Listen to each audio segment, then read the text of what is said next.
میں اس دعا کے ساتھ آج کا جو حلقہ ہے یہ شروع کرتا ہوں کہ اللہ تعالیٰ ہم سب کی نیتوں کو خالص کر لے اور ہم صرف اسی کی رضا کے لیے یہاں پہ اکٹھے ہوں اور اسی کی رضا کے لیے یہاں سے جدا ہوں، اور ہم جو آج سیکھیں وہ اللہ تعالیٰ ہمارے دلوں میں اتار دے کہ وہ ہمارے زندگی میں علم نافع بن جائے. کیونکہ بہت سے لوگ بہت ساری چیزیں سنتے ہیں لیکن ضروری نہیں ہے کہ وہ ان کے لیے علم نافع بن جائے، بلکہ اللہ کے نبی نے پناہ مانگی ایسے علم سے جو نفع نہ پہنچائے. کہتے تھے اللہم انی اعوذ بک من علم لا ینفع، یا اللہ میں تیری پناہ میں آتا ہوں اس علم سے، ہے وہ علم جو نفع نہ پہنچائے.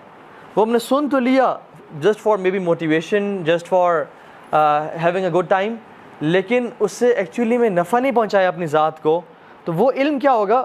قیامت کے دن ہمارے خلاف کھڑا ہوگا کہ اللہ میں تو اسے ملا تھا، اس نے مجھ پہ عمل نہیں کیا.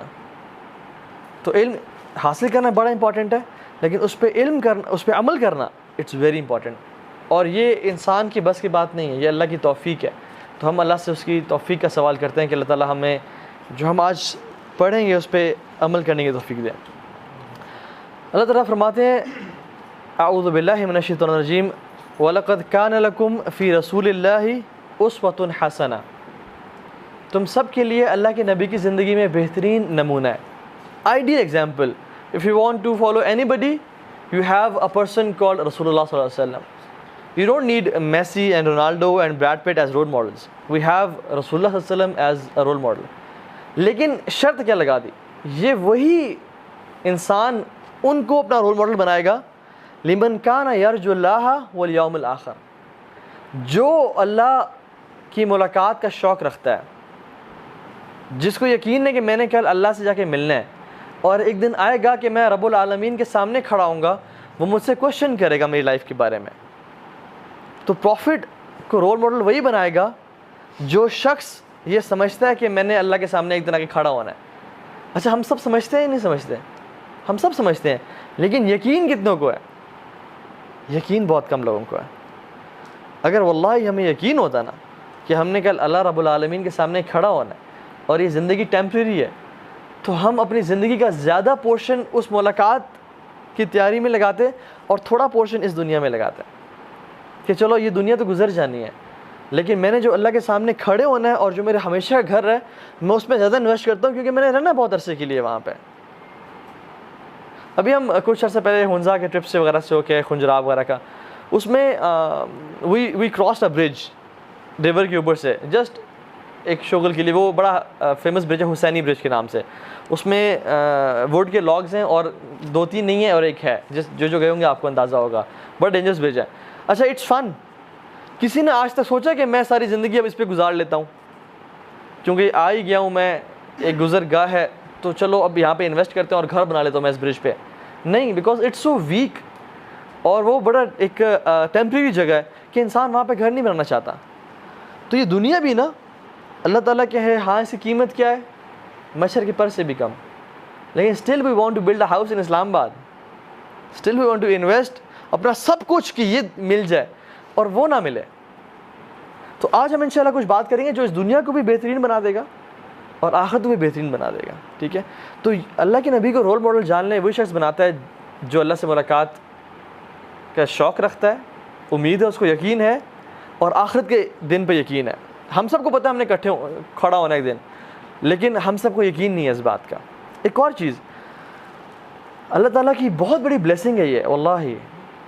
ہم اگر نان مسلمس وغیرہ سے ملے نا، ان کی زندگی اتنی کنفیوژن میں گزری ہے. میں ایک شخص سے ملا جس کی مے بی 67 ایئرز ایج ہے، وہ ایتھیسٹ ہے اور وہ بہت بکس پڑھ چکا ہے اور مجھ سے بحث کر رہا تھا اللہ کی ایگزسٹنس کے بارے میں. تو میں نے کہا اچھا واٹس یور پوائنٹ، آپ کس نتیجے پہنچے تھے بکس پڑھ کے؟ کہتا ہے ایم کنفیوزڈ. میں نے کہا اتنا پڑھنے کے بعد بھی اگر آپ کنفیوزڈ ہو،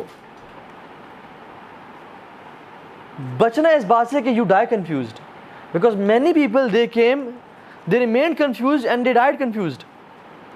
علم تو وہ ہوتا ہے جو آپ کو تسلی دے، علم وہ ہے جو آپ کو ایک نتیجے پہ پہنچائے اور آپ کے دل میں ٹھہراؤ اطمینان پیدا کرے. یہ کیسا علم ہے جو آپ کو کنفیوژن پہ کنفیوژن دیتا جا رہا ہے اور آپ کی زندگی میں سکون نہیں ہے؟ یس، کوشچن کرنا، چیزوں کو ریشنلی انالیسس کرنا، اٹس آل رائٹ، لیکن کنفیوژن پہ کنفیوژن ہونا یہ ٹھیک بات نہیں ہے. تو کسی نتیجے پہنچنا چاہیے انسان کو. تو اللہ کے نبی کی زندگی ہمیں مل گئی نا, it's like a black diamond, جس کی جو ہمارے پاس تو ہے لیکن ہمیں اس کی قدر نہیں ہے. ہمیں ایک اتنا بہترین لائف سٹائل مل گیا جو کہ نان مسلمز برسوں کی ریسرچ کے بعد ان چیزوں کو اپناتے ہیں, لیکن ہمیں اللہ کے نبی کی زندگی ملا ہوا ہے. Like waking up early for تہجد, ویکنگ اپ فار فجر اینڈ ریسائٹنگ قرآن ایٹ فجر. دنیا کے بڑے بڑے انٹرپرینورز کہتے ہیں اور سی ای اوز کہتے ہیں کہ ہم نے زندگی کے 50 سال گزارنے کے بعد یہ چیز ریئلائز کیا کہ ویکنگ ارلی ایٹ 5 AM اس کی زندگی میں کتنا بینیفٹ ہے. And waking early at 5 AM and realising the gratitude, realising the blessings we have in your life, وہ لوگ کہتے ہیں. اور ہم آنکھیں کھولتے ہی کیا پڑھتے ہیں؟ الحمدللہ الذی احیانا بعد ما اماتنا والیہ النشور. وہ تو کہتے ہیں نا کہ ہم we thank for the blanket we have, for the wife we have, for the roof we have. ہم تو کہتے ہیں نہیں, وہ تو بات کی بات ہے. الذی الحمدللہ الذی احیانا, یا اللہ تیرا تو پہلے شکر ہے تو نے مجھے زندگی دی, مجھے سانسیں آ رہی ہیں. ہم تو شروع سانسوں سے کرتے ہیں کہ اتنی بلیسنگ کا بھی شکر. تو start your day with gratitude and with gratefulness. اس کا زندگی میں کتنا بڑا امپیکٹ ہوتا ہے. And then we read motivational text which is Quran. What can be more motivational than the Quran itself. تو الحمدللہ کہ اللہ تعالیٰ نے ہمیں اللہ کے نبی کی زندگی دی ہوئی ہے. اچھا, ہر بندہ سکسیزفل بننا چاہتا ہے, اور ہمارا آج کا ٹاپک بھی یہ تھا کہ principles for a successful life. Success ہے کیا؟ کیا یہ سب کچھ مل جائے جو اس دنیا کے گلیمرز ہیں وہ سکسیس ہے؟ کیا شہرت مل جائے سکسیس ہے؟ کیا اسٹیٹس مل جائے سکسیس ہے؟ اس کی ڈیٹیل میں نہیں جاتے, پورا لیکچر ہے کہ واٹ از سکسیس, لیکن قرآن ڈیفینیشن میں جاتے ہیں. اللہ تعالیٰ قرآن میں فرماتے ہیں فمن زحزح عن النار وادخل الجنہ فقد فاز. اصل کامیابی کیا ہے؟ جو جہنم کی آگ سے بچا لیا گیا اور جنت میں داخل کر دیا گیا, فقد فاز, یہ کامیاب انسان ہے. ہم لوگ جو سگنلز پہ کھڑے ہوئے فقیر ہیں, جو ناک کرتے ہیں, ان کو دیکھ کے ہمیں کیا سمجھ آتی ہے, کیا دیکھتے ہیں ہم, کیا ذہن میں آتا ہے کہ یہ انسکسیسفل لوگ ہیں. اور ساتھ والی V8 پہ جس کے آگے اور پیچھے سیکورٹی گارڈز ہیں, ہمیں کیا لگتا ہے کہ یہ سکسیسفل ہے. ہمارے معیار تو یہ سیٹ ہو گئے ہیں. جان لیں کہ ایک بندے کے پاس کھانے کو کچھ بھی نہیں ہے نا, پینے کو کچھ بھی نہیں ہے, اور پہننے کو بھی کچھ نہیں ہے, لیکن اس کا رب اسے راضی ہے, تو وہ کامیاب انسان ہے. اور ایک بندے کے پاس دنیا کی ہر چیز ہے, وہ جو مرضی پرائیویٹ پلین بائی کرنا چاہے کر لے, اس کے اپنے پرائیویٹ آئیلینڈز ہیں, اس کی دنیا ہے, لیکن اس کا رب اسے راضی نہیں ہے نا, وہ کامیاب انسان نہیں ہے. ایک لمحے میں کامیابی اور ناکامی پتہ چل جائے گی. ایک حدیث سنا دوں آپ کو, اس سے پہلے آگے جائیں. ایک شخص قیامت دن آئے گا, اس نے اتنی ٹف لائف گزاری ہوگی کہ زندگی میں کبھی کوئی بلیسنگ دیکھی نہیں ہوگی. اسے کہا جائے گا, لیکن وہ اللہ تعالیٰ کا فرمانبردار ہوگا, اسے کہا جائے گا کہ اس کو جنت کا ایک غوطہ لگا کیا for a fraction of second. اللہ کے نبی نے فرمایا کہ جب اس کو جنت کا ایک غوطہ لگا جائے گا نا, just for a fraction of a second, اسے پوچھا جائے گا کہ تم نے کبھی زندگی میں کبھی ٹارچر, کوئی مصیبت دیکھی ہے؟ وہ قسم کھائے گا, واللہ میں نے آج تک زندگی میں کبھی پریشانی دیکھی ہی نہیں. ایک لمحہ سب کچھ بھلا دے گا, جنت کا ایک غوطہ. اور ایک وہ شخص بھی لا جائے گا جس نے زندگی میں آج تک کبھی کوئی پریشانی دیکھی نہیں ہوگی. ہمیں سے کون شخص ہاتھ اٹھا کھڑا کریں جس نے کبھی آج تک پریشانی نہیں دیکھی؟ ہمیں سے ہر شخص نے جس نے پریشانی دیکھی ہے. مے بی وہ کسی پرنس کا بیٹا ہوگا یا کسی بادشاہ کی اولاد ہوگی, اس نے آج تک پریشانی دیکھی کوئی نہیں زندگی میں, لیکن وہ اللہ کا نافرمان ہوگا. تو فرشتوں کو بولا جائے گا اس کو جہنم کا ایک غوطہ, ایک فریکشن آف اے سیکنڈ کے لیے ڈپ دے کے آؤ. اور جب ڈپ دیا جائے گا وہ قسم اٹھائے گا کہ آج تک میں نے کبھی زندگی میں سکون اور چین نہیں دیکھا. تو ایک لمحہ سب کچھ بھلا دے گا, تو کیا فائدہ ہے اس کا؟ آج ہم انشاءاللہ 5 پرنسپل سے بات کریں گے جو کہ ہماری زندگی کو بھی بہترین بنا دیں اور آخرت کو بہترین بنا دیں. اور یہ پرنسپلز ہیں اللہ کے نبی اور صحابہ کی لائف میں سے, کہ ان لوگوں نے ان پرنسپلز کو اختیار کیا تو ان کی دنیا بھی کمال ہوگی اور آخرت بھی کمال ہوگی. اور یہی وجہ کہ آج ہم یہاں بیٹھ کے ان کا ذکر کر رہے ہیں. کتنے لوگ آئے چلے گئے, ان کا ذکر نہیں کیا جاتا, اور جب ان کا ذکر آتا تو ہم کہتے ہیں رضی اللہ تعالی عنہم, اللہ ان سے راضی اور یہ اللہ سے راضی. اچھا, پہلا پرنسپل یہ ہے فرائض پہ عمل کرنا, المداومۃ علی الفرائض. فرائض پہ عمل کرنا. آپ اگر صحابہ کی زندگی کا انالیسس کریں نا تو آپ کو ڈیٹیل میں نظر آتا ہے کہ انہوں نے اپنی زندگی میں فرائض کو ٹاپ پرائورٹی پہ رکھا ہوا تھا, وہ اس کو کبھی نہیں چھوڑتے تھے.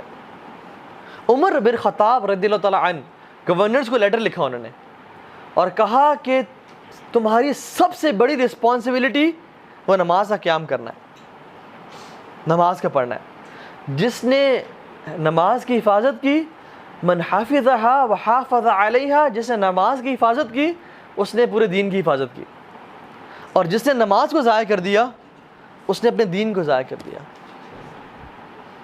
ایز اف نماز از دیئر دین. اللہ کے نبی صلی اللہ علیہ وسلم بھی یہ کہا کرتے تھے کہ جس شخص کے دل میں آخرت کا غم ہے اور آخرتی فکر ہے, اللہ تعالیٰ اس کی زندگی کی تمام پریشانیوں کو نپٹا لیں گے. اللہ سبحانہ تعالیٰ will take care of all of his needs. لیکن جس شخص کے دل میں اس دنیا کا غم ہے, صرف اس دنیا کا, آخرت کا غم ہی کوئی نہیں ہے, all what he worries is the life of this world, تو اللہ سبحانہ و تعالیٰ کو اس بندے کی کوئی پرواہ نہیں کہ وہ جہاں چاہے جا کے مر جائے. یہ اللہ کے نبی کا وعدہ ہے. اگر ہماری جو وریز ہیں, انزائٹیز ہیں, وہ آخرت کے بارے میں ہے, اس کا مطلب ہرگز یہ نہیں ہے کہ لیو دس دنیا اینڈ گو ٹو جنگلز. نہیں, اس کا مطلب ہے کہ آپ کی پرائورٹی لسٹ سیٹ ہو. بس بزنس میں آپ لگے ہوئے ہیں, پروجیکٹ پہ کام کریں, اذان ہوئی تو پرائورٹی کیا ہے؟ اذان, and then come back to work. Simple is that. آپ دوست سے بات کر رہے ہیں, ماں جی نے بلایا تو کون پرائورٹی ہے؟ ماں جی. سمپل, پرائورٹی سیٹ ہو. کیوں؟ کیونکہ میرا رب مجھ سے راضی ہو جائے, آخرت میں پالوں. تو جس شخص کے دل میں آخرت کا غم ہوگا نا, یاد رکھیں اللہ تعالیٰ اس کے دنیا کے تمام انزائٹیز, سوروز, ٹاسک کو نپٹا لیں گے. اللہ کے نبی نے فرمایا. اور جس شخص کے دل میں دنیا کا غم ہوگا تو اللہ تعالیٰ کو اس بندے کی کوئی پرواہ نہیں کہ وہ جہاں چاہے جا کے مر جائے. اور ایک اور حدیث سناؤں, کمال کی حدیث ہے. مجھے جب بھی دنیا کی فکر پریشان کرتی ہے نا, صحت کی فکر ہو, مال کی ہو, اولاد کی ہو, جب بھی کسی چیز کی فکر ہو, میں اس حدیث کو یاد کر لیتا ہوں. اور وہ حدیث ہے, من کانت الدنیا ہمہ, جس کا ہم اور غم یہ دنیا کی زندگی ہوئی, فرق اللہ علیہ امرہ, اللہ اس کے تمام کام بکھیر دیتے ہیں. وجعل فقر بین عینیہ, اور فقیری کو, پاورٹی کو اس کی آنکھوں کے سامنے رکھ دیتے ہیں. all what he fears is poverty, کہ میں غریب نہ ہو جاؤں, میں فقیر نہ ہو جاؤں, میرا یہ گھر مجھ سے چلا نہ جائے, میرا بزنس لاس میں نہ آ جائے اور میرے سے مال سارا چلا نہ جائے اور میں سڑک پہ نہ آ جاؤں. ساری زندگی وہ غربت سے ڈرتا رہتا ہے اور اس میں ہی گزار دیتا ہے. وَلَمْ يَأْتِهِ مِنَ الدُّنْيَا إِلَّا مَا كُتِبَ لَهُ, اور دنیا اس کے پاس اتنی ہی آتی ہے جتنی اس کے لیے پہلے سے لکھی ہوئی تھی. ساری ٹینشنز کے بعد, ساری مشکلوں کے بعد دنیا اتنی آنی جتنی پہلے سے لکھی ہوئی تھی. وَمَنْ كَانَتِ الْآخِرَةُ نِيَتَهُ, اور جس کا فوکس آخرت ہوتی ہے, جمع اللہ علیہ امرہ, اللہ تمام کام اس کے لیے جمع کر دیتے ہیں. اس کا مطلب کیا ہے؟ بندہ گاڑی میں نکلا, اس کے 5 کام تھے, گھنٹے 2 گھنٹے میں سارے کام ہو گئے. کوئی شخص ملا, کوئی جاننے والا مل گیا, کسی بندے نے کال کیا, یار آپ پریشان نہ ہو, میں آپ کا کام ہی کر دوں گا, اور وہ انسان کام کر کے 2-3 گھنٹے میں فارغ ہو گیا. ہی ہیز ٹائم فار عبادات, he has time for his family, he has time for his physical جو ایکٹیویٹیز کے لیے. اللہ تعالیٰ اس کے کام سنبھال لیتے ہیں. لیکن دوسرا شخص ساری زندگی کچہری بیٹھا رہا, کام نہیں ہوا, ساری زندگی ہاسپٹل چلا گیا, اس کی بیماری کا علاج ہی نہیں مل رہا. وہ 50 ڈاکٹر کے پاس جاتا ہے, 60ویں کے پاس آ کے اس کو علاج ملتا ہے. وہ دنیا کے کاموں میں پھنسا رہتا ہے. اور آپ کتنے کیسز دیکھ لیں, وہ کیسز ریزالو کب ہوتے ہیں, کورٹ فیصلہ کب دیتی ہے, جب وہ بندہ مر چکا ہوتا ہے. ہمارے سامنے ایگزامپلس ہیں, ہمارے سامنے کہ لوگ کتنا پھنس رہتے ہیں کاموں میں. تو اللہ تعالیٰ اس بندے کے کاموں کو جمع کر دیتے ہیں جس کا فوکس آخرت ہوتی ہے. وَأَجَعَلَ غِنَاهُ فِي قَلْبِهِ, اور غنا کو, تونگری کو اس کے دل میں بھر دیتے ہیں. اس بندے کو ڈر نہیں ہوتا کہ مال کہاں سے آئے گا. اس کے پاس مال آتا ہے, یہ خرچ کرتا ہے, اور یہ محنت کرتا ہے دنیا کے لیے, لیکن اس کو فکر کے ساتھ ہی نہیں رہ رہا ہوتا. اللہ کے نبی کو دیکھیں آپ, سبحان اللہ. ایک شخص آیا, اس کہ رسول اللہ مجھے کچھ دیں, میں بہت غریب ہوں, میں اسلام قبول کرنا چاہتا ہوں. تو اللہ کے نبی نے ایک پہاڑی پہ کھڑے ہوئے تھے اور کہا کہ یہ 2 پہاڑوں کے بیچ میں جو یہ ویلی ہے نا, اور اس میں جتنی بکریاں وہ سب تمہاری ہیں. اب وہ ویلی بھری تھی بکریوں کے ساتھ. وہ کہتا ہے اللہ اکبر, اسلام قبول کیا اور اپنے بندوں کے پاس گیا, قوم کے بندوں کے پاس, اور کہتا ہے کہ لوگوں محمد پہ ایمان لے آؤ کیونکہ یہ وہ شخص ہے جو فقیری سے کبھی نہیں ڈرتا. اللہ کے نبی نماز سے سلام پھیرا, گھر گئے, اچانک سے گھر گئے اور واپس آئے. صحابہ کہ رسول اللہ آپ اچانک سے گھر کیوں گئے, خیریت؟ تو انہوں نے کہا میرے گھر میں کچھ دینار پڑے ہوئے تھے سونے کے, میں چاہتا تھا کہ میں ان کو کسی کو دے دوں. اللہ کے نے فرمایا کہ اگر میرے پاس احد پہاڑ کے برابر بھی سونا ہوتا نا, احد پہاڑ کے برابر, تو میں 3 دن سے زیادہ نہ لیتا اور سب کو خرچ کر دیتا. This is how generous he was. لوگوں میں بانٹتے دیتے. کبھی پتہ ہے تونگری کیا ہے, مالداری کیا ہے, یہ چیز یاد رکھیں لائف میں. اللہ کے نے فرمایا لیس الغنى عن کثرة العرض, زیادہ مال ہونا پیسہ نہیں ہے, ولکن الغنى غنى القلب. اصل تونگری اور مال پتہ ہے کیا ہے, دل کا غنی ہونا. میں نے اپنے سامنے بلینئرز کو روتے دیکھا ہے بچوں کی طرح, جب ہم کاؤنسلنگ کرتے تھے چھوٹی سی بات پہ, اور ان کی لائف اتنی ٹائٹ دیکھی ہے میں نے کہ میں حیران ہو گیا کہ اتنا مال ہے یار تمہارے پاس, تم چاہو تو فیکٹریز خرید لو, لیکن زندگی بہت ٹائٹ اور پریشانی میں زندگی گزار رہے ہیں. اور میں نے سیکیورٹی گارڈز کو دیکھا ہے اور غریب لوگوں کو دیکھا ہے, وہ زندگی ایسی گزار رہے ہیں کہ جیسے بادشاہ ہیں. یہ کیا چیز ہے؟ یہ اللہ کی طرف سے ہے. مالداری مال میں نہیں ہے, وہ چیز کس چیز میں ہے؟ وہ دل کے غنی ہونے میں ہے. تو اللہ تعالیٰ اس بندے کے نا جس کا فوکس آخرت ہوتا ہے اس کو غنی کر دیتا ہے. لیکن جس کا جو دنیا کے مسائل میں پڑا رہتا ہے صرف, اچھا اس کا مطلب بالکل نہیں ہے, جان لیں میں بار کہہ رہا ہوں کہ دنیا کے معاملات تو چھوڑ دیں, بھرپور محنت کریں, ورک ریئلی ہارڈ, اور اپنے لیے اچھا کمانے کو, لیکن do not compromise on the hereafter. میں اتنا کہہ رہا ہوں. اچھی ڈگری لیں, اچھا بزنس کریں, ریسرچ پراپر کریں. یہ نہیں اپنے گھر کو مینٹین رکھیں, یہ نہیں کہ سب فانی ہے چلا جائے گا, نہیں, اچھی زندگی گزاریں. یہی تو ہے ربنا آتنا فی الدنیا حسنہ وفی الآخرۃ حسنہ. لیکن فوکس اپنا رکھیں آخرت کی زندگی کو, تو اللہ تعالیٰ آپ کی ذمہ داریوں اپنی نا پریشانیوں کو سنبھال لیتے ہیں. اسی طرح سے سفیان بن عیینہ, یہ سلف میں سے ہیں, بڑے فیمس سلف میں سے ہیں. یہ کہتے ہیں کہ لوگوں عبادت کی دو طرح کی قسمیں ہیں. ایک عبادت وہ ہے جو انسان عبادت سمجھ کے کرتا ہے, اور ایک عبادت وہ ہے جو انسان عادت سمجھ کے کرتا ہے. جو عبادت انسان عبادت سمجھ کے کرتا ہے نا, اس کی عبادت کا زندگی میں رنگ بھی نظر آتا ہے, اور اس کی زندگی میں اس کی وجہ سے سکون بھی نظر آتا ہے. یہی وجہ ہے کہ اللہ کے نبی صلی اللہ علیہ وسلم جب بھی پریشان ہوتے نا تو بلاتے بلال کو, ارحنا یا بلال, او بلال ہمیں تسلی پہنچاؤ, سکون پہنچاؤ.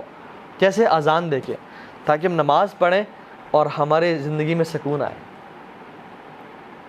رسول اللہ صلی اللہ علیہ وسلم فرمایا جعلت قرۃ عینی فی الصلاۃ, میری جو آنکھوں کی ٹھنڈک ہے نا وہ نماز میں رکھی گئی ہے. ان کو جب بھی خوشی ملتی ہے, پریشانی ہوتی ہے, فوراً سے اللہ اکبر اللہ کے سامنے کھڑے ہو جاتے ہیں اور اپنے دل کے دکھ سارے بیان کر دیتے ہیں, اور پھر کہتے ہیں یا اللہ اب تو جانے, تیرا کام جانے.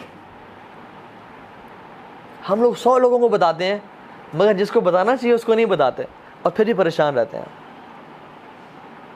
اللہ کے نبی کہتے ہیں ارحنا یا بلال, بلال ہمیں راحت پہنچاؤ. ہم کیا کہتے ہیں؟ اگر امام سورہ یاسین شروع کر دے نماز میں, ہم کہتے ہیں انقذنا یا امام, امام ہماری جان چھوڑ دیں, ہم نے جانا ہے پیچھے کاروبار ٹھپ ہو رہا ہے, ہم نے جانا ہے پیچھے باس ویٹ کر رہا ہے. ہم کہتے ہیں ہماری جان چھوڑیں تاکہ ہمیں راحت پہنچائیں تلاوت چھٹی کر کے.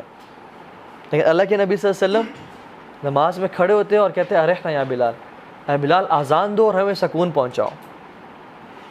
یہ ان کی عبادت تھی, ان کو اس میں سکون اور لذت محسوس ہوتی تھی. اسی طرح سے جو شخص عبادت کو عادت سمجھ کے کرتے ہیں, اور ایک واقعہ ہے وفی قصص العبر, قصوں میں نا عبرت ہوتی ہے, لیسنز ہوتے ہیں. ایک امام نے نماز پڑھائی اور نماز میں 3 رکعتیں پڑھا کے عصر کی نماز سے سلام پھیر دیا. تو سب لوگ خاموش رہے, پہلی صف, دوسری صف, تیسری صف سے ایک بندہ کھڑا ہوا, امام صاحب آپ نے 3 رکعتیں پڑھائی ہیں. کہتے ہیں یار پہلے دونوں صف بالکل خاموش ہے, آپ کیسے کہہ رہے ہیں؟ کہتے ہیں امام صاحب میری 4 دکانیں ہیں, میں روزانہ عصر کی نماز میں ہر دکان کا حساب کرتا ہوں, آج پریشانی ہے کہ میری ایک دکان کا حساب رہ گیا. میری دکان ہی چھوٹ گئی, آپ نے کیا کیا آج, میری دکان رہ گئی ہے. اس بندے کو نماز میں بھی ٹینشن کیا کہ میری ایک دکان کا حساب رہ گیا.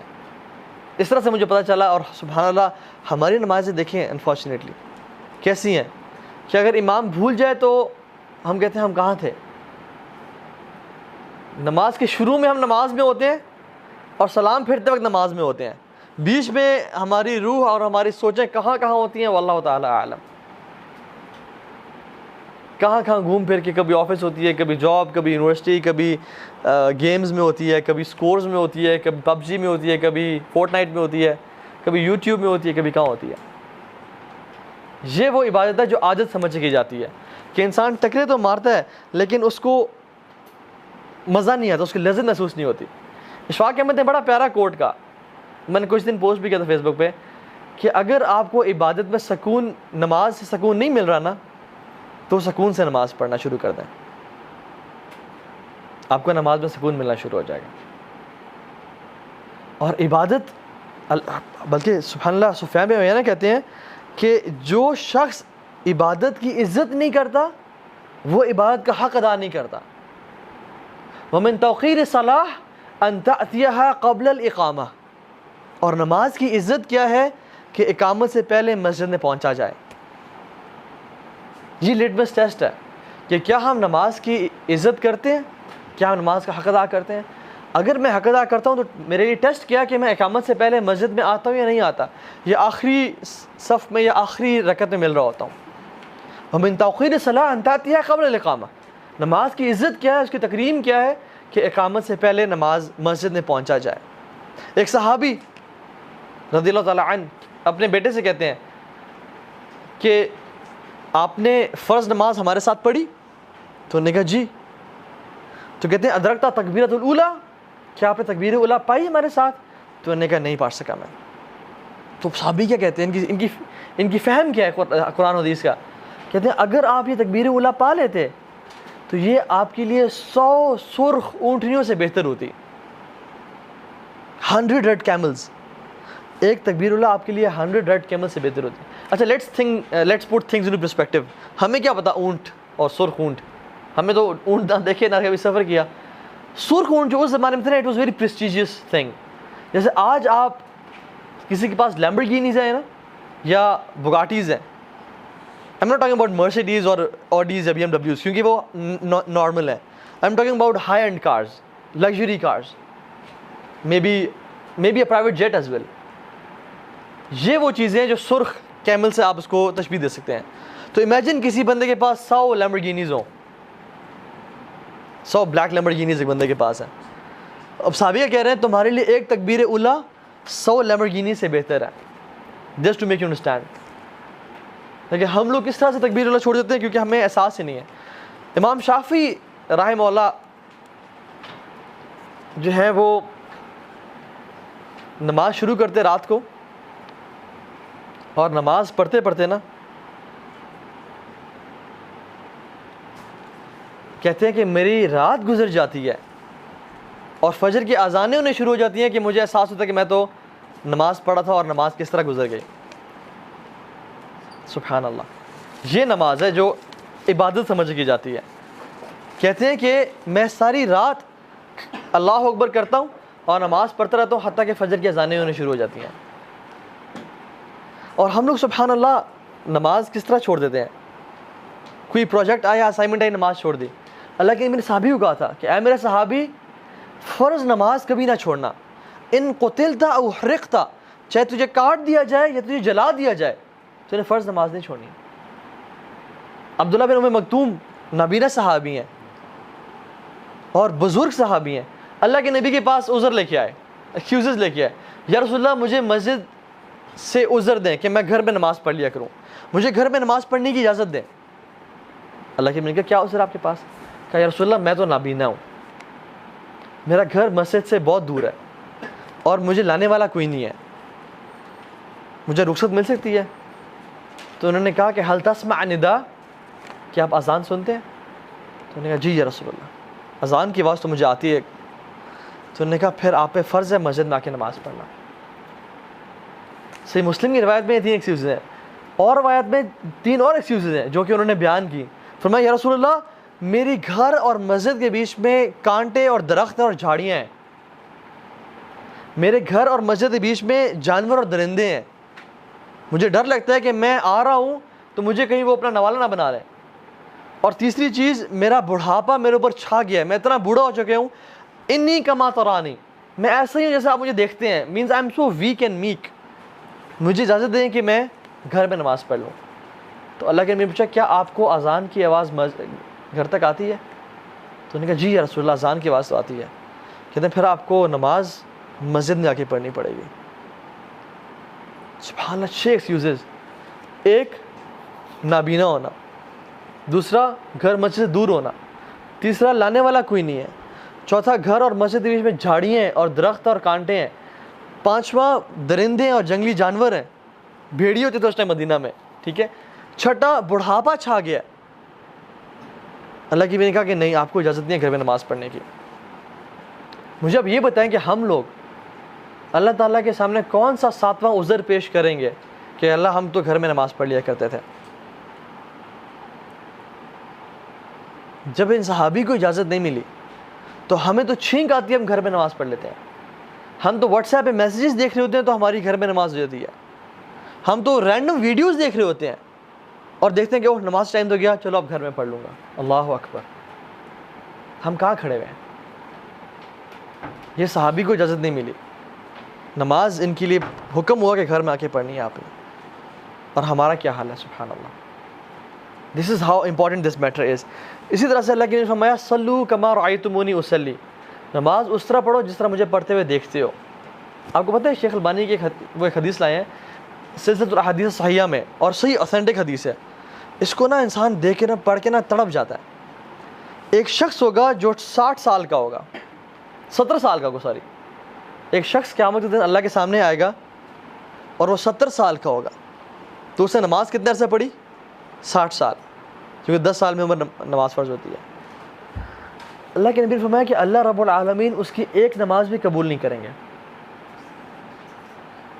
ایک نماز بھی قبول نہیں کریں گے۔ اور اللہ رب العالمین کون ہے؟ رحمت للعالمین، غفور غفار، ایک نماز قبول نہیں ہوگی۔ تو صحابہ نے پوچھا رسول اللہ کیوں، کیا وجہ بنی؟ تو کیا بولیں گے؟ لِأَنَّهُ يُتِمُّ رُكُوعَ وَلَا يُتِمُّ السُّجُودَ وَيُتِمُّ السُّجُودَ وَلَا يُتِمُّ الرُّكُوعَ، اگر وہ رکوع صحیح کرتا تھا تو سجدہ صحیح نہیں کرتا تھا، اور اگر وہ سجدہ ٹھیک کرتا تھا تو رکوع ٹھیک نہیں کرتا تھا۔ رکوع میں ابھی پورا کھڑے نہیں ہوئے، سیدھا کمر سیدھی کی نہیں، اپنا آپ کو اسٹریچ نہیں کیا جو صحیح طریقہ ہے، فوراً سے سر اٹھا لیا، اور ابھی سر اٹھایا نہیں، پورا سیدھا کھڑے نہیں ہوئے، فوراً سے دھڑل زمین پہ گر گیا۔ یا سجدہ، ابھی سجدے سر اٹھایا نہیں، ایسے ہاتھ صرف ٹچ کیا اور دوبارہ واپس نیچے گر گیا، جیسے مرغا ٹھونگے مارتا ہے۔ اس طرح کی آج کل نمازیں ہو چکی ہیں ہم لوگوں کی، اللہ تعالیٰ ہماری حفاظت کرے۔ اللہ کے سلو کما رأیتمونی اصلی، نماز اس طرح پڑھو جس طرح مجھے دیکھتے ہوئے پڑھتے ہو۔ یا رسول اللہ ہم نے تو آپ کو نہیں دیکھا، آپ کیسے پڑھیں؟ بخاری مسلم بھری ہوئی اللہ کے نبی کس طرح نماز پڑھتے تھے، اللہ اکبر کر کے تسلی سے کھڑے ہو جاتے ہیں۔ اور اللہ کے نبی کا قیام کیسا تھا؟ اللہ اکبر، سورہ فاتحہ پڑھتے، سورہ بقرہ پڑھتے، یہ رات تک قیام اللیل تھا، اس کے بعد سورہ آل عمران پڑھتے، اور صحابی کہتے ہیں کہ اتنا ہی لمبا اللہ کے نبی کا رکوع تھا اور اتنا ہی لمبا اللہ کے نبی کے سجدے تھے۔ یہ قیام اللیل کی بات کر رہا ہوں، یہ تھی اللہ کے نبی کی نماز۔ اور ہم تو نماز شروع کرتے ہیں کہ یار میں کدھر پھنس گیا، کدھر ولیعوذ باللہ، کہ جلدی سے میں اس کو سر سے اتاروں اور کسی طرح سے اپنے کام شروع کروں، جیسے یہ بوجھ ہے اور کام اصل چیز ہے، حالانکہ اصل پرائورٹی وہ تھی، یہ تو سیکنڈری چیزیں تھی۔ ہماری پرائورٹیز بالکل شفٹ ہو چکی ہیں انفارچونیٹلی۔ اسی طرح سے اللہ کے نبی نے فرمایا کہ جو نماز کا انکاری ہے نا وہ دار اسلام سے خارج ہو جاتا ہے۔ ایک شخص جو کہتا ہے نماز، وہ لوگ پڑھتے ہیں جو غریب ہیں، میں تو مالدار ہوں، نماز تو غریب لوگ پڑھا کرتے ہیں، یہ اس کا اسلام سے کوئی تعلق نہیں ہے۔ اللہ نے فرمایا کہ انسان کے ایمان اور کفر کے بیچ میں جو فرق ہے نا وہ نماز ہے، جو دین کا ستون، جو بیسک پلر ہے نا وہ نماز ہے۔ اگر نماز انسان نے تو ختم کر دی، اس نے اپنے دین کو ضائع کر دیا۔ تو نماز is very important, very important. دوسرا جو پرنسپل ہے وہ ہے المداومۃ علی تلاوت القرآن. قرآن کی تلاوت پہ باقاعدگی، consistency upon reciting of the Quran, very important. Umar bin Khattab, Abu بکر صدیق، ابو موسیٰ الاشعری، ان کو یہ مقام کیسے ملا؟ ان کو یہ مرتبہ کیسے ملا؟ عمر بن خطاب کے بارے میں آتے کہ جب وہ گھر میں داخل ہوتے تو ان کی بیگم کہتی ہیں کہ وہ جیسے ہی گھر میں آتے وہ قرآن کا مصحف کھول کے قرآن کو پڑھنا شروع کر دیتے. ابو موسیٰ الاشعری رضی اللہ تعالیٰ عنہ کہتے ہیں کہ لوگوں مجھے شرم آتی ہے کہ میرا ایک دن گزر جائے اور میں نے اللہ کی کتاب پہ کھول کے نہ پڑھا ہوں. مجھے شرم آتی ہے کہ میں دن اپنا گزاروں کس طرح. ایک شیخ سے ایک اسٹوڈنٹ نے سوال کیا کہ شیخ آپ مجھے سمپل الفاظ میں سمجھائیں کہ صحابہ کا تعلق قرآن سے کیسا تھا. مجھے لمبے جوڑے واقعہ مجھے سمپل بتائیں صحابہ کا تعلق قرآن سے کیسا تھا، ریسنٹلی کی بات. تو شیخ کہتے ہیں کہ جو تعلق تمہارا واٹس ایپ کے ساتھ ہے نا، وہ تعلق صحابہ کا قرآن کے ساتھ تھا. تم جتنی دفعہ واٹس ایپ کھول کے دیکھتے ہو نا، صحابہ اتنی دفعہ قرآن کھول کے پڑھتے تھے. اگر آپ کبھی وہ اپلیکیشن انسٹال کریں نا جس میں آپ کو وہ بتاتی ہے کہ how many Times do you unlock your phone, تو آپ دیکھیں گے کہ 250-300 دفعہ آپ دن میں فون کو انلاک کر رہے ہیں. اور یہ صرف فون کو انلاک کرنا ہے. واٹس ایپ کتنا چیک کر رہے ہیں وہ تو اللہ بہتر جانتا ہے. تو صحابہ جب بھی فارغ ہوتے قرآن کھول کے پڑھتے یا قرآن کا ورد کرنا شروع کر دیتے. یہ ان کا تعلق تھا قرآن کے ساتھ. اور ہمارا تعلق قرآن کے ساتھ کیا ہے؟ سبحان اللہ. ہم لوگ تو قرآن کو ایسے قرآن بن چکے ہیں جیسے کہ سبحان اللہ کبھی جو ہے نا کبھی ہماری زندگی امپورٹنس ہی نہیں ہے اس کی. امام شافعی رحمہ اللہ بہت بڑے عالم ہیں، قرآن کھول کے پڑھ رہے تھے. کچھ فقہا آئے ان سے مسئلہ پوچھنے کے لیے، وہ آگے بیٹھے رہے. تو امام شافعی پڑھتے رہے کچھ دیر تک. تو انہوں نے کہا کہ امام صاحب ہمیں بھی کچھ ٹائم دیتے ہیں، ہم آپ سے کچھ سیکھنے آئے ہیں. تو انہوں نے غصے سے ڈانٹ کے کہا کہ تمہیں فقہ کے علم نے قرآن سے غافل کر دیا ہے. تم لوگ اتنے انوالو ہو گئے فقہ میں کہ تمہیں اس نے قرآن سے غافل کر دیا. حالانکہ فقہ کا علم قرآن مطلب قرآن حدیث کا علم ہے، وہ بھی ایک اجر والا علم ہے، لیکن وہ ڈانٹا کہ تمہیں اس چیز نے قرآن سے غافل کر دیا. And what a beautiful excuse do they have. اور ہمارا ایکسکیوز کیا ہے کہ ہمیں اس چیز نے قرآن سے غافل کر دیا، ہمیں اس چیز قرآن سے دور کر دیا. ہماری قرآن کی اپلیکیشن فیس بک کی اپلیکیشن کے ساتھ پڑی ہوتی ہے، لیکن ہم اس کو تو بہت دفعہ ٹیپ کرتے ہیں، اس کو کبھی غلطی سے ٹیپ نہیں کرتے. اور غلطی سے ٹیپ ہو بھی جائے کہ اوہ یہ کیا کھول گیا بعد میں پڑھوں گا، فوراً سے فیس بک واپس جاتے ہیں. سبحان اللہ. اور شیطان ہمیں کس طرح سے گمراہ کر دیا ہے کہ نہیں قرآن کے پاس نہیں جانا، ہاتھ نہیں لگانا، اگر چھو لیا تو پتہ نہیں گناہ مل جائے گا، یا اس کو دور اوپر رکھ دو گے تمہاری کمر ہوگی تو پتہ نہیں کیا ہو جائے گا. قرآن کی جان لے. اصل بے ادبی پتہ کیا ہے؟ اس کو کھول کے نہ پڑھنا، یہ اصل بے ادبی ہے قرآن کی. اسی طرف کمر کرنا یا اس کو بغیر وضو کے چھونا یہ بے ادبی نہیں ہے، بلکہ یہ تو مسئلہ ہی ٹھیک نہیں ہے کہ وضو کے بغیر آپ قرآن کو پڑھ سکتے ہیں، اس کو اٹھا سکتے ہیں مصحف کو. اصل بے حرمتی قرآن کی پتہ کیا ہے؟ کہ وہ ایک دن گزر جائے اور آپ نے کھول کے نہ پڑھا اسے. اور ایک دن تو کیا ہفتے گزر جائیں، مہینے گزر جائیں، اور آپ نے اس کو ریشم کے لباس پہ تو پکڑ کے رکھا ہوا ہے لیکن آپ نے کبھی کھولا نہیں. And now since we have smart phones, آپ نے قرآن کی موبائل ایپ کو کبھی ٹچ نہیں کیا اور آپ نے واٹس ایپ کو 100 دفعہ ٹچ کرتے ہیں آپ. This is real disrespect to Quran, کہ how much time do you give to Quran. So یہ تعلق ہونا چاہیے. یحییٰ بن معاذ رضی اللہ تعالیٰ عنہ صحابی ہیں، بستر مرگ پہ تھے. کسی نے پوچھا کہ آپ کی 2 خواہشات کیا ہیں آخری؟ تو کہتے ہیں کہ میری آخری جو 2 خواہشات ہیں نا وہ یہ ہیں کہ مجھے ایک خالی گھر مل جائے اور ایک بہترین مصحف مل جائے کہ میں قرآن کی تلاوت کرتا رہوں اس میں. یہ ان کا تعلق تھا قرآن کے ساتھ. بہت سارے واقعات ہیں اس میں. امام شافعی یہ استاد ہیں، امام احمد بن حنبل وہ شاگرد ہیں. اب استاد اپنے شاگرد کے گھر آئے، انہوں نے اپنے بیٹے کو کہا کہ میرے جو استاد ہیں نا ان میں 2 کوالٹیز ہیں، اور وہ کیا کہ ایک تو تہجد کی نماز کبھی نہیں چھوڑتے اور دوسرا کھانا بہت کم کھاتے ہیں. تو انہوں نے کھانا پکایا بیٹیوں نے اور پانی رکھ دیا کہ رات کو تہجد کی نماز کے لیے وضو کریں گے. صبح اٹھے تو برتن بھی پورا کا پورا بھرا ہوا تھا اور کھانا بھی زیادہ کھایا ہوا تھا. تو انہوں نے پوچھا کہ یہ کیا؟ تو انہوں نے اپنے استاد سے پوچھا کہ استاد جی یہ کیا بات ہے, سمجھ نہیں آئی. تو کہتے ہیں کہ کھانا کس نے بنایا تھا؟ تو نے کہا میری بیٹی نے بنایا تھا. تو نے کہا وہ حافظ قرآن ہے؟ کہتے ہیں جی وہ حافظ قرآن ہے. کہتے ہیں وہ اس کا معمول کیا ہے؟ کہتے ہیں وہ جب بھی کھانا پکانا شروع کرتی ہے وہ قرآن پڑھنا شروع کر دیتی ہے, حتیٰ کہ وہ 1 جز 2 جز 3 جز مکمل کر جاتی ہے, پارے پڑ جاتی ہے. تو کہتے ہیں کہ اس کھانے میں اتنی لذت تھی کہ میرا ایک لقمے کے بعد دل چاہا کہ دوسرا لقمہ کھاؤں, اور کھاتے کھاتے میں نے نارمل سے زیادہ کھا لیا, اور اسی رات کو میں ساری رات حدیث پہ کام کرتا رہا, اور اسی وضو کے ساتھ میں نے اس رات کو تہجد کی نماز پڑھی. اور امام صاحب نے اس ایک رات میں 70 سے زیادہ مسائل نکالے ایک حدیث سے, جو حدیث ہے یا ابا عمیر ما فعل نغیر. ابو عمیر چھوٹے صحابی تھے جن سے اللہ کی بھی نے بیٹھ کے پوچھا کہ اے ابو عمیر تمہاری برڈ کہاں گئی, تمہاری چڑیا تھی وہ کہاں چلی گئی, کیونکہ دیٹ برڈ ڈائیڈ. تو اس چیز سے 70 سے زیادہ مسائل نکالے. یہ ہے قرآن کی برکات. جو گھر میں عورتیں قرآن پڑھتی ہیں اور وہ کھانا بناتی ہیں تو اس گھر کی برکات ہی اور ہوتی ہیں. اور آج ہم کھانا کہاں سے کھاتے ہیں؟ یا تو KFC سے کھا رہے ہیں, یا ہارڈی سے کھا رہے ہیں, یا کہاں سے کھا رہے ہیں. اور ہماری خواتین تو یا تو ہیڈ فونز ہیں ان کے کانوں میں جب وہ کھانا پکا رہی ہیں. اس لیے ہم دیکھتے ہیں کہ بے برکتی ہمارے گھر میں کتنی زیادہ ہے. یہ وہ لوگ تھے جنہوں نے قرآن کو اپنا لائف اسٹائل بنا لیا, اللہ تعالیٰ نے ان کو ضائع نہیں کیا. اللہ تعالیٰ ان کے کاموں سے ان کو صدقہ جاریہ آج ہی پہنچا رہا ہے. یہ جو ہم بات کر رہے ہیں اور ہم نے ان کا ذکر کیا, کیا ان کو اجر پہنچے گا یا نہیں پہنچے ان کی قبر میں؟ سبحان اللہ, دس از پیور انویسٹمنٹ جو کہ وہ کر کے چلے گئے.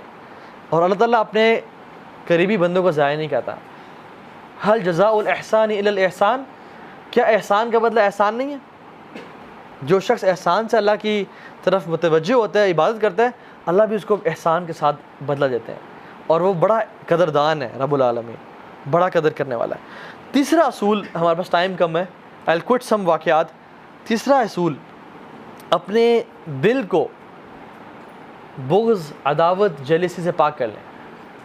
If you want to live a wonderful life نا, اپنے دل کو آپ لوگوں کے خلاف جیلسی سے, ہیٹریٹ سے, حسد سے پاک کر لیں.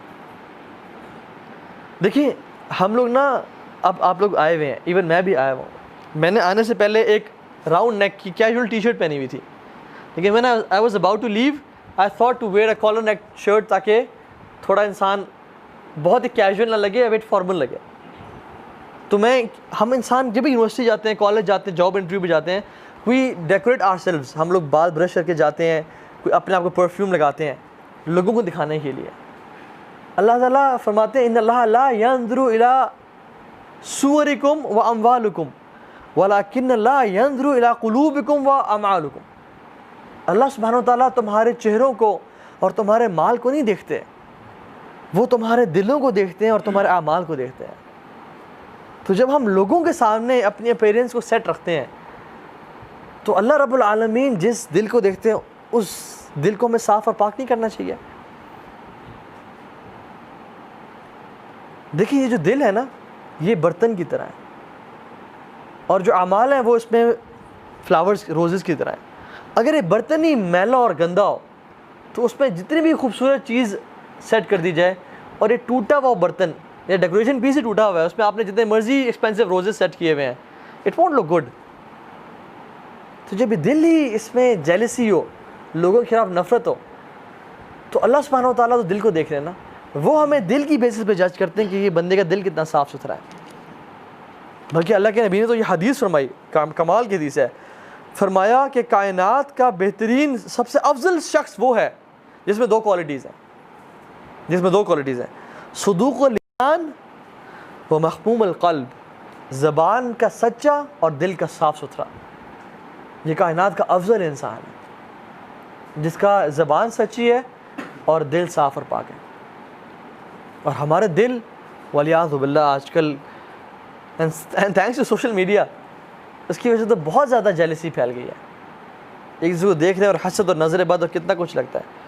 حسد انسان کو پہلے, جس کے دل میں ہے نا, وہ پہلے مرتا ہے حسد سے, وہ پہلے ڈیمیج اس کو پہنچاتا ہے حسد, اور دوسرے شخص کو بعد میں نقصان پہنچاتا ہے. کیونکہ جس کے دل میں حسد ہے نا, وہ پہلے ہی اپنے آپ کو کوڑ کے جیلسی کے ساتھ حسد سے اپنے آپ کو مار رہا ہوتا ہے. سائیکلوجیکلی ڈیمیج کرے اپنے آپ کو, فزیکلی ڈیمیج کرے اپنے آپ کو, دوسرے کو تو بعد میں تکلیف پہنچ جائے گا. اور کس طرح سے حسد جب دل میں ہوتا ہے نا, تو وہ دل تک رہتا نہیں ہے, وہ زبان پہ آتا ہے. کبھی آپ نے دیکھا کہ بریانی بنی ہوئی ہے ڈونگے میں اور آپ چمچ ڈال کے نکالیں تو نہاری نکل رہی ہے. کبھی ایسا ہوا ہے؟ جو چیز ڈونگے میں ہے برتن سے وہی نکلتی ہے. دل برتن کی طرح ہے تو زبان اس کی چمچ ہے, جو دل میں ہوگا وہ زبان پہ آئے گا. اگر انسان ہمیشہ لوگوں کی غیبت برائی کر رہا ہے اس کا مطلب اس کا دل صاف پاک نہیں ہے, اس کا دل صاف نہیں ہے. تو دل میں جو ہے نا وہ زبان پہ الٹیمیٹلی آتا ہے. اور زبان پہ حسد کس طرح سے آتا ہے الٹیمیٹلی؟ تھرو غیبہ, چغلی, برائی کرنا. وہ شخص دیکھا ہے ہی از اے شو آف, کہ وہ اس میں یہ برائی ہے, اس کی بد تعریفیں, کیونکہ اس کا دل میں حسد ہے اس بندے کے لیے. تو اپنے دل کو صاف و پاک کر لیں. اللہ کے نبی نے کیا فرمایا؟ اللہ اکبر. مسجد نبی میں بیٹھے ہوئے ہیں, صحابہ سامنے بیٹھے ہوئے ہیں. کہتے ہیں میرے صحابہ, مسجد نبی کے دروازے سے جو بھی شخص داخل ہوگا نا وہ جنتی ہے, اللہ نے اس کو جنت کا وعدہ کر دیا ہے. تو صحابہ دے آر امیزڈ کہ یار یہ شخص دنیا میں زندہ ہے اور وہ جنتی ہے کنفرمڈ. تو دے آر امیزڈ, اور وہ مڑ کے دیکھ رہے ہیں. دیکھا سعد رضی اللہ تعالیٰ داخل ہوئے, اینڈ دے آر واہ یار ہی از دا مین, کیا کامیاب انسان ہے شخص. اگلے دن دوبارہ میرے صحابہ جو اس مسجد کے دروازے سے داخل ہوگا نا وہ جنتی ہے. اب صحابہ دیکھیں اب آج کون سا شخص ہے. دوبارہ سعد رضی اللہ تعالیٰ داخل ہوئے. تو ایک صحابی نے کہا کہ میں دیکھتا ہوں کہ یہ کرتے کیا ہیں. تو کہا کہ میں آپ کے پاس 3 دن ایز اے گیسٹ رہنا چاہتا ہوں. تو انہوں نے کہا ٹھیک ہے. ساتھ رہے, 3 دن گزارے, اور جب نکلے تو کہا کہ سعد آپ تہجد پڑھتے ہیں میں بھی پڑھتا ہوں, آپ قرآن پڑھتے ہیں میں بھی پڑھتا ہوں, آپ صدقہ کرتے ہیں میں بھی کرتا ہوں, آپ سارے وہ اعمال جو کرتے ہیں وہ تو میں بھی کرتا ہوں, لیکن وہ کون سی کوالٹی ہے جس کی وجہ سے آپ کو جنت کی بشارت اس دنیا میں مل گئی ہے اور ہمیں نہیں ملی؟ آپ وہ کام کیا کرتے ہیں؟ تو سعد رضی اللہ عنہ نے کیا فرمایا؟ اللہ اکبر. کہتے ہیں میں نے آج تک کسی مسلمان کے خلاف اپنے دل میں گرہ نہیں رکھی. گرہ مینز ناٹ. کسی مسلمان کے خلاف میرے دل میں سختی یا اس کے خلاف نفرت نہیں ہے. اور میں جب بھی رات کو سوتا ہوں میں سب کو معاف کر کے سوتا ہوں. اچھا یہ عمل یہ کرنے میں کتنی دیر لگتی ہے ذرا دیکھیں. آپ سو رہے ہیں, یا اللہ سب کو معاف کر, جس نے مجھ پہ ظلم زیادتی کی یا اللہ سب کو معاف کر دے. اچھا زبان سے بولنا بھی نہیں پڑتا. You don't have to act. This is min اعمال القلوب, from the actions of heart. آپ نے سوچ لیا آپ کا کام ہو گیا. چھوٹا سا ایکشن ہے, it takes like 5 seconds 4 seconds, لیکن اجر کتنا بڑا ہے, جنت کی بشارت. اللہ رب العالمین کو نا ایسے دل پسند ہے کہ جو لوگوں کو معاف کر دیتے ہیں. اور جو لوگوں کو معاف کرتے ہیں نا, اللہ رب العالمین نے ان کو غیرت آتی ہے کہ تو انسان ہوتے ہوئے تو لوگوں کو معاف کر رہا ہے, میں رب العالمین رحمان رحیم ہو کے تجھے معاف نہیں کر سکتا, چل تجھے معاف کیا میں نے. تو اس شخص کو بھی اللہ تعالیٰ معاف کر دیتے ہیں جو شخص لوگوں کو معاف کرتا ہے. تو یہ تیسرا پوائنٹ تھا. اگر آپ زندگی بہترین گزارنا چاہتے ہیں نا تو آپ اپنا دل کو صاف کر لیں. چوتھا پوائنٹ جو کہ آج کا ہے وہ یہ ہے کہ اپنے اندر نرمی کو پیدا کر لیں. نرمی, جینٹلنس. حدیث میں آتا ہے لیکن فرمایا کہ جو شخص جس سے نرمی نکال دی گئی, بلکہ حدیث میں آیا اس کے الفاظ ایگزیکٹلی پتہ کیا ہے, جس چیز میں نرمی ڈال دی گئی وہ خوبصورت بنا دی جاتی ہے, اور جس چیز سے نرمی نکال دی گئی وہ بدصورت بن جاتی ہے. آپ نے کسی کو بھی بات کہنی ہے اس میں آپ نرمی ڈال دیں, پیار سے کہیں, دیکھنا کتنی خوبصورت بن جاتی ہے وہ. آپ وہی بات سختی سے ڈانٹ کے کہیں وہ کتنی بدبودار ہو جاتی ہے. تو نرمی. اللہ کے نبی صلی اللہ علیہ وسلم جتنی نرمی اختیار کرتے تھے لوگوں کے ساتھ, ہمیں اس کی مثال نہیں ملتی. جن قریش مکہ کے جن سرداروں کے گردن تلوار نہیں جھکا سکی, اللہ کے نبی کی نرمی نے ان کی گردن کو جھکا دیا اور ان کو اسلام قبول کرا دیا. ثمامہ بن اوصال رضی اللہ تعالیٰ عنہ بڑے چودھری تھے, بڑے سردار تھے اپنی قوم کے, بڑے وہ نا, he was a giant, he was a man of words. صحابہ کی انٹیلیجنس پکڑ کے لے آئے مسجد نبی کہ رسول اللہ دین کا دشمن پکڑا گیا اور ایمبوش کیا, پکڑ کے لے آئے, مسجد نبی سے باندھ دیا. تو اللہ کے بھی روزانہ آتے مسجد نبی. پہلے دن آئے, کہا کہ ما عندک یا ثمامہ, ہی اسمائلڈ اینڈ سیڈ ما عندک یا ثمامہ. ثمامہ کیا حال ہے آپ کا, کیسے ہو؟ تو ثمامہ اوصال چودھری تھے, آ کر تو تھی کہ اگر قتل کرو گے مجھے تم بھی قتل کیے جاؤ گے. حالانکہ ہاتھ بندھے ہوئے ہیں لیکن روٹ کتنے ہیں, وہ اسلام میں نہیں تھے, کافر تھے, کہ اگر مجھے قتل کرو گے نا تو یہ مت دیکھو کہ میں اکیلا ہوں, میرے پیچھے پوری قوم ہے وہ بھی قتل کرے گی. اگر مجھ پہ رحم کرو گے, مجھے چھوڑ دو گے, تم بھی رحم کیا جائے گا, ہم بھی تمہیں نوازیں گے مال سے, دولت سے. تو اللہ کی نے مسکرایا اور کہا ان کو بکریوں کا دودھ پلاؤ. دوبارہ اگلے دن آئے, ما عندک یا ثمامہ, ثمامہ کیا حال ہے آپ کا؟ سیم الفاظ, مجھے قتل کرو گے تو تم سب کو قتل کیا جائے گا, اگر مجھ پہ رحم کرو گے تو تم پہ رحم کیا جائے گا. دوبارہ اللہ کی مسکرائے اور کہا اس کو دودھ پلاؤ, پھر چلے گئے. تیسرے دن دوبارہ آئے, ما عندک یا ثمامہ, سیم ریپیٹیشن. تو الگ میں صحابہ کو بولا کہ اس کو آزاد کر دو, اس کو چھوڑ دو. He was shocked. وہ مدینہ سے باہر گئے, غسل کیا اور واپس آیا اور کہا اللہ کے نبی کو کہ مجھے آج سے پہلے بدترین شہر مدینہ لگتا تھا, بدترین دین اسلام لگتا تھا, اور نعوذ باللہ بدترین شخص آپ لگتے تھے, لیکن آج کے بعد میری زندگی گزرے گی تو آپ کے قدموں میں گزرے گی. اور کہا اشہد ان لا الہ الا اللہ و اشہد ان محمد رسول اللہ. کہتے ہیں سب سے محبوب شہر مدینہ ہے میرے دل میں, سب سے محبوب شخص آپ ہیں, اور سب سے محبوب دین اسلام ہے. یہ کیا تھا؟ نرمی, پیار محبت سے پیش آئے. تو جس شخص میں نرمی نہیں ہے نا, وہ بہت خیر سے محروم کر دیا گیا ہے. اسی طرح سے وہ صحابی جو بدو صحابی تھے, آئے مسجد نبی میں بیٹھے ہوئے ہیں. جسٹ امیجن, سبحان اللہ, رسول اللہ بیٹھے ہیں, صحابہ بیٹھے ہیں, ہی از the best of creation, Masjid Nabawi حرم ہے. وہ بدو آیا مسجد نبی کولے میں بیٹھ کے یورینیٹ کرنا شروع ہو گیا.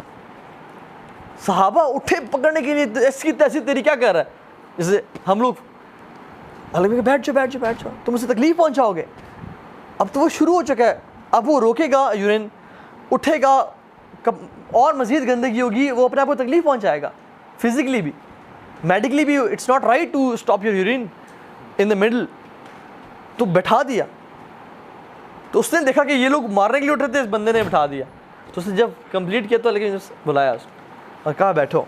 اور پھر یہ نہیں کہا کہ یہ کیا تمیز ہے, تمہیں پتہ نہیں میں اللہ کے نبی ہوں, میرے سامنے مسجد نبی میں. ہم آج کل مساجد میں ہوتا ہے کیا کرتے ہیں, انتظامیہ آپ دیکھ لیں آج کل مساجد کی, مسجد ہے یہ, یہاں پہ نہیں ہوگا یہ. اللہ کے نبی نے کہا کہ یہ اللہ تعالیٰ کی مساجد ہے, یہاں پہ ہم, یہ اللہ کے ذکر کے لیے بنی ہے, یہاں پہ ہم لوگ نماز پڑھتے ہیں, قرآن پڑھتے ہیں, یہ ان کاموں کے لیے نہیں بنی. اور اس کو نہیں کہا کہ جاؤ پانی بہاؤ, صحابہ کو کہ جاؤ پانی کی بالٹی لے اور وہاں بہا دو. وہ اتنا امپریس ہوا اچھے اخلاق سے, دعا کے ہاتھ اٹھائے, یا اللہ مجھ پہ رحم کر اور محمد پہ رحم کر اور کسی اور پہ رحم نہ کرنا, کیونکہ یہ تو مجھے مارنے کے لیے اٹھے تھے, یہ شخص ہے جس نے روکا تھا اور مجھے اتنے پیار سے ڈیل کیا, تو مجھ پہ رحم کرو اور محمد پہ رحم کر اور کسی اور پہ رحم نہ کرنا صلی اللہ علیہ وسلم. تو اللہ کی نے کیا کہا کہ تم نے اللہ کی اتنی بڑی رحمت کو صرف 2 لوگوں تک محدود کر دیا ہے, سب کے لیے دعا کرو رحمت کی. یہ ہے نرمی, یہ ہے نرمی. ایک نوجوان صحابی ہے, یا رسول اللہ مجھے زنا کی اجازت دیں. اللہ, مسجد نبوی میں اللہ کے نبی بیٹھے ہیں, آپ اپنے باپ کو جائے کہے نا کبھی بابا جی مجھے زنا کی اجازت دیں, وہ یہاں سے ہاتھ لپا ماریں گے اور آپ وہاں جائے گرے ہوں گے, وہ آپ کا حشر کر دیں گے. ہاں اٹھا کہیں گے کاٹو. صحابی آئے اللہ کے نبی کے پاس. اب دیکھیں نا, اللہ کے نبی نے ریلائز کیا کہ یہ اگر چاہتا تو اکیلے جا کے زنا کر لیتا, لیکن یہ بندہ سمجھتا ہے زنا حرام ہے, لیکن اسے روکا بھی نہیں جا رہا, تو یہ میرے پاس سلوشن کے لیے آیا. اس کے دل میں ایمان ہے, ایمان نہ تو جا کے یہ عمل کر لیتا. میرے پاس آیا کہ یہ کس طرح حلال ہو جائے, ایکسیپشن مجھے دے دیں تاکہ میرے دل میں گلٹ نہ ہو. دیکھیں نا اللہ کہ میری ہاؤ ہی انڈرسٹوڈ صحابہ. اچھا مریض جب بہت بیمار ہو تو ڈاکٹر اس کے پاس آتا ہے, اللہ کہ میری خود اٹھے, اس کے پاس گئے, اس کا ہاتھ پکڑا اور کچھ کوشچنس پوچھے, کیا آپ چاہتے ہیں اپنی ماں کے لیے, would you prefer this for your mother, would you prefer this for your daughter, would you prefer this for your aunt, your خالہ, your sister, اتحب لامک, تم اپنی ماں, تم چاہو کوئی اپنی آپ کی ماں کے ساتھ ایسا کرے. نوجوان صحابی تھے, گرم خون تھا, نہیں یا رسول اللہ میری ماں, میں کبھی امیجن بھی نہیں کر سکتا, کبھی میں امیجن بھی نہیں کر سکتا اپنی بہن کے ساتھ ایسا کچھ کوئی میری کرے. تو اللہ نے کیا کہا کہ وہ بھی تو کسی کی بہن بیٹی ہے. تو اس کو ریئلائز ہو گیا. اب فوراً سے نہیں کہا کہ تم نے بائی دا وے یہ کیوں خیال آیا اور کیوں کیا, اور نہیں, دعا کی, اللہم اغفر ذنبہ, اللہ سے گناہ معاف کر دے, وطہر قلبہ, اس کے دل کو پاک کر دے, وحسن فرجہ, اس کو چیسٹ بنا, اس کو نا نیک بنا دے, اس کو پاکیزہ بنا دے.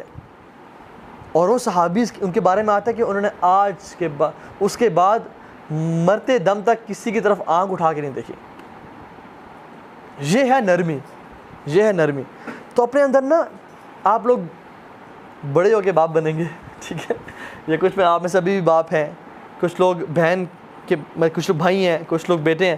تو ہر چیز میں نرمی پیدا کریں, اچھے اخلاق سے.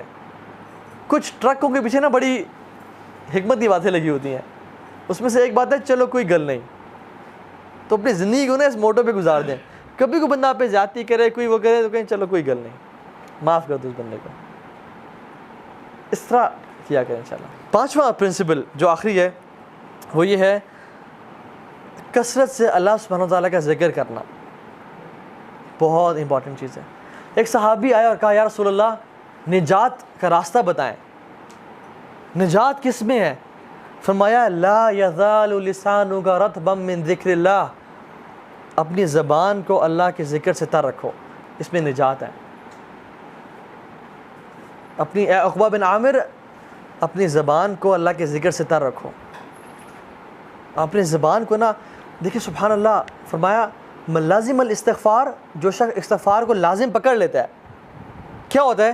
جعل اللہ من کل ضیق مخرجا, اللہ تعالیٰ ہر تنگی سے اس کو مخرج دیں گے, نکالیں گے, ہر مصیبت سے نکالیں گے.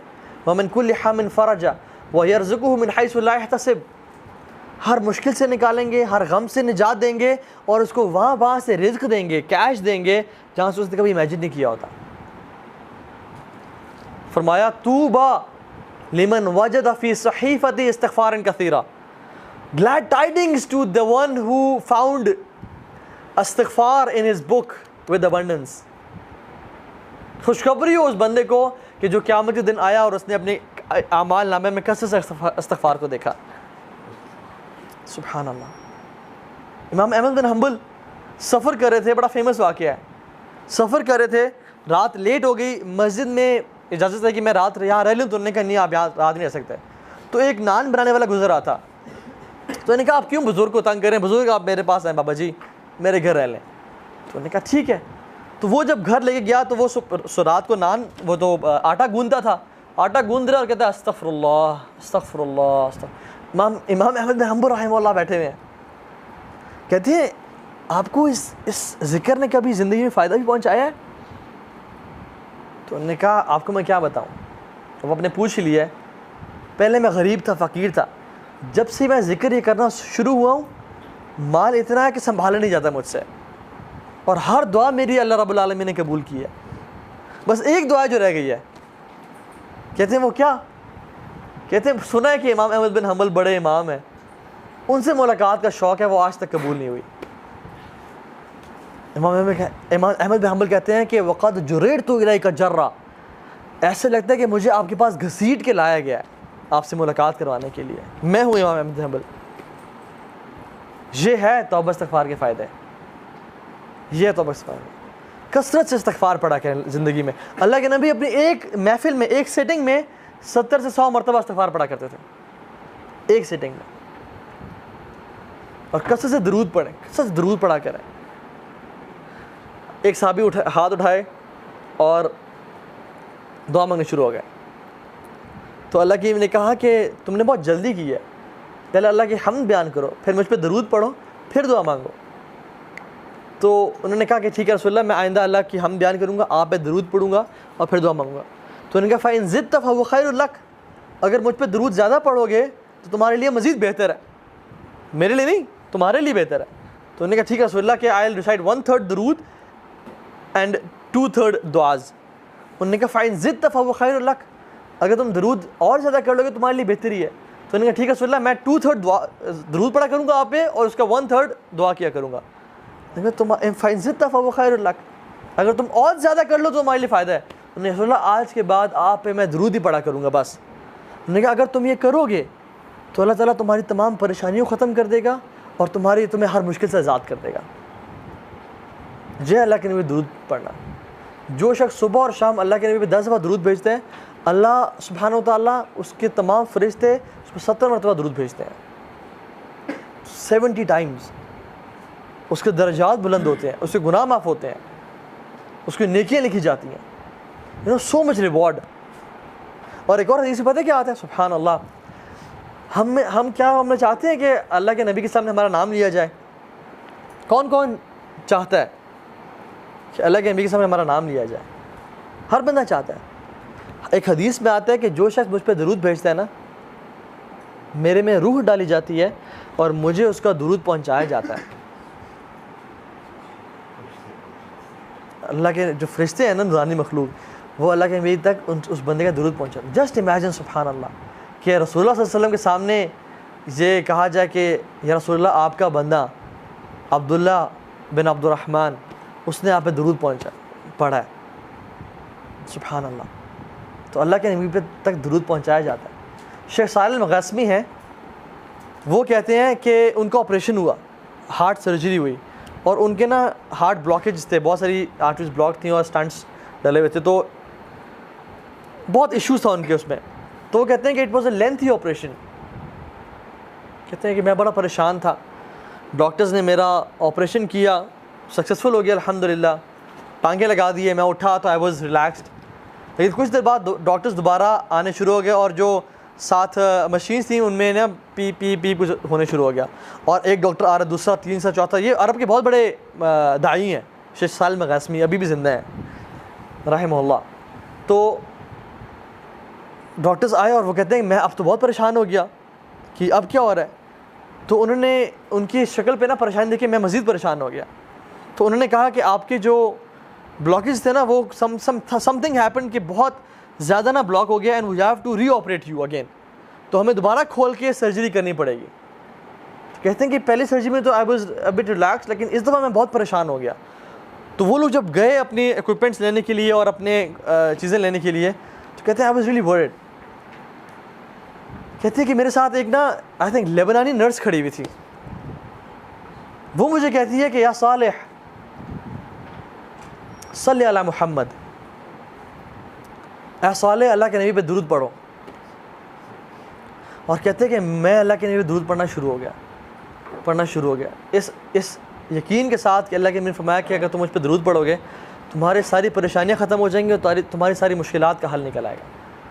تو کہتے ہیں میں درود پڑھنا شروع ہو گیا, حتیٰ کہ جب ڈاکٹرز آئے اور دوبارہ انہوں نے مجھے کچھ چیزیں اٹیچ کی تو دے ور کنفیوز اینڈ سرپرائزڈ. اور جب میں نے پوچھا کہ یہ کیا ہوا ہے, کہتے ہیں کہ جو رپورٹس ابھی آ رہی تھیں کہ بلڈ دوبارہ جو ہے نا بلاکیجز آ گئی ہیں, they are all removed, they are all gone. اور کہتے ہیں کہ مجھے اس دن اللہ کے نبی پہ درود پڑھنے کی فضیلت سمجھ میں آئی کہ کتنا افضل ہے یہ ذکر, اللہ کے نبی پہ درود پڑھنا. سبحان اللہ. تو اپنی زندگی کو نا کثرت سے, جب بھی فری ٹائم ہے نا, درود کثرت سے پڑھا کریں, استغفار کثرت سے پڑھا کریں. دن میں 100 دفعہ سبحان اللہ و بحمدہ پڑھا کریں. اللہ تعالیٰ تمام کے تمام گناہ معاف کر دیتے ہیں جو شخص دن میں 100 دفعہ سبحان اللہ و بحمدہ پڑھ لیتا ہے. تو یہ 5 پرنسپلز ہیں جو کہ ہم نے آج ذکر کیے, جو کہ انسان کی زندگی بھی بہترین بناتا ہے اور آخرت بھی بہترین بناتا ہے. یہ تو بہت بڑی ڈسٹریکشن میرے سامنے آ گئی ہے. انشاءاللہ we'll end on this, just repeating the 5 points. پہلا پوائنٹ کیا تھا؟ المداومۃ علی الفرائض, فرائض پہ مداومت, کنسسٹنسی. واللہ العظیم انسان کی تراویح میں نکلنے والے آنسوؤں سے بہتر ظہر کی نماز پہ جانے کے لیے جو ایک پسینے کا قطرہ ہے نا, وہ اس سے لاکھ درجے بہتر ہے. ایک انسان تہجد میں رو رہا ہے اور آنسو پہ آنسو بہاتا ہے, اور ایک انسان ظہر کی نماز پہ جاتا ہے اور اس کی جو ماتھے پسینہ آتا ہے نا, وہ اس سے لاکھ درجے بہتر ہے, کیونکہ فرائض اللہ تعالیٰ کے ہاں بہت محبوب ہے. تو المداومۃ علی الفرائض. دوسری چیز تلاوت قرآن, المداومۃ علی تلاوت القرآن. تیسری چیز اپنے دل کو صاف کر لینا. چوتھی چیز نہیں, یہ تو 5ویں تھا ذکر. چوتھی یہ تو تیسری تھی, نرمی. ٹھیک ہے, اپنے دل کو اپنے مزاج کو نرم بنا لیں انشاءاللہ. اور 5ویں چیز اللہ تعالیٰ کا ذکر. یقین جانے جو شخص ان پہ نا عمل کرنا شروع کر دے گا نا, وہ اپنی زندگی میں بہت بڑی بڑی چینجز دیکھے گا. اس کے کام آسان ہوتے جائیں گے اور اس کے لیے رزق آ جائے گا اس کے سامنے. اللہ تعالیٰ آپ سب کا آنا قبول فرمائے, اور آپ ہم سب کو جو ہم نے آج سنا اس پہ عمل کی توفیق دے. اور ہم ہماری زندگیوں کو اللہ کے نبی کی سنت کے مطابق ڈھال دیں۔ جزاک اللہ خیر، بارک اللہ فیک، سبحانک اللہم و بحمدک، اشہد ان لا الہ الا انت، استغفرک و اتوب الیک، والسلام علیکم ورحمۃ اللہ وبرکاتہ۔